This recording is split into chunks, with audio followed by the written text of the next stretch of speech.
মাওলানা দেলোয়ার হোসেন সাইদি সাহেবকে বক্তব্য রাখার জন্য অনুরোধ জানাচ্ছি। নাহমাদুহু ওয়া নুসাল্লি আলা রাসূলিহিল কারীম ওয়া আলা আলিহি ওয়া আসহাবিহি আজমাইন। আউযু বিল্লাহি মিনাশ শাইতানির রাজীম। বিসমিল্লাহির রহমানির রহিম। মাননীয় স্পিকার, আপনি এই মহান সংসদের স্পিকার হিসেবে নির্বাচিত হয় আমরা জাতীয় সংসদের পক্ষ থেকে আপনাকে অন্তরের অন্তঃস্থল থেকে মোবারকবাদ জানাচ্ছি। মাননীয় স্পিকার, আমি আজ এই সংসদে দাঁড়িয়ে ওই মহান আল্লাহ পাকের প্রশংসায় সেজদা অবনত হচ্ছি, যিনি 1 অক্টোবরের ব্যালট যুদ্ধের মাধ্যমে সুদীর্ঘ 5 বছরের দুঃশাসন, সীমাহীন দুর্নীতি, ইসলাম বিরোধী কর্মকাণ্ড, দেশব্যাপী ভয়াবহ সন্ত্রাসের মোকাবেলায় 4 দলীয় ঐক্যজোটের মহা বিজয় দান করেছেন এবং যার ফলশ্রুতিতে আজকে আমরা এই মহান সংসদে দাঁড়িয়ে কথা বলার সুযোগ লাভ করেছি।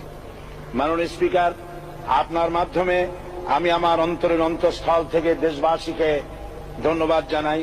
বিশেষ করে আমার নির্বাচনী এলাকা পিরোজপুর, নাজিরপুর, ইন্দুরকানীবাসী ভাই বোনদের প্রতি কৃতজ্ঞতা জানাই, যাদের অক্লান্ত পরিশ্রমে এবং মূল্যবান ভোটের মাধ্যমে আমি নির্বাচিত হয়ে মহান সংসদের সদস্য হওয়ার সুযোগ লাভ করেছি। মাননীয় স্পিকার, বাংলাদেশের 13 কোটি মানুষকে যারা পরিচালনা করবেন, আজকে তারাই এই মহান সংসদে বসে আছেন। আমি আপনার মাধ্যমে তাদের উদ্দেশ্যে কিছু কথা বলতে চাই। জবাবদিহিমূলক সরকার, কল্যাণমূলক সরকার ও সুস্থ প্রশাসন, এই বাক্যগুলি আমরা প্রায় শুনে থাকি। এই বাক্যগুলির অর্থ সরকার স্বৈরাচার নয়, বরং জনগণের কল্যাণে জনগণ নিকট দায়বদ্ধ সরকার, যা আব্রাহাম লিঙ্কনের ভাষায় by the people, for the people, of the people. বর্তমান পৃথিবীতে মূলত গণতান্ত্রিক দেশে এখন সরকারকে বিবেচনা করা হয়। এরূপ সরকারের জনগণের সার্বভৌম ক্ষমতার উৎস হিসেবে বিবেচনা করা হয়, অর্থাৎ সংখ্যাগরিষ্ঠ প্রতিনিধিদের প্রণীত আইনই হল আইন এবং নির্বাচিত হবার পর সরকার হয়ে পড়েন সমগ্র জনগণের, আর বিরোধী দল হয় ছায়া সরকার। মাননীয় স্পিকার, সরকারকে সঠিক পথে পরিচালনার জন্য বিরোধী দলকে অপরিহার্য বিবেচনা করা হয়। বর্তমান গণতান্ত্রিক চেতনা বেশি পুরনো নয়, মানুষ মূলত রাজতান্ত্রিক স্বৈর শাসনের সাথেই বেশি পরিচিত।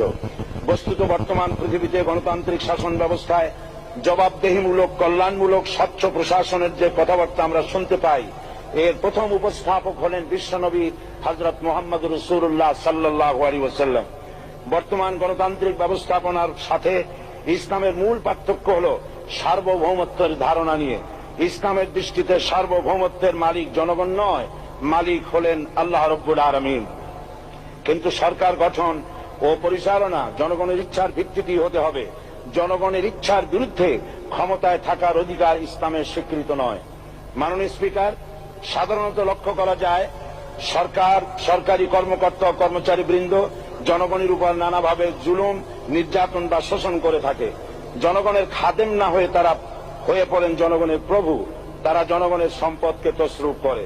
এই অবস্থা থেকে মুক্ত করার জন্য রাসূল করিম সাল্লাল্লাহু আলাইহি ওয়াসাল্লাম সরকারি কর্মকর্তা ও কর্মচারীদের মধ্যে তীব্র দায়িত্ব অনুভূতি জাগ্রত করে তিনি বলেন, ঘুষ দাতা ও গৃহীতা উভয় জাহান্নামী।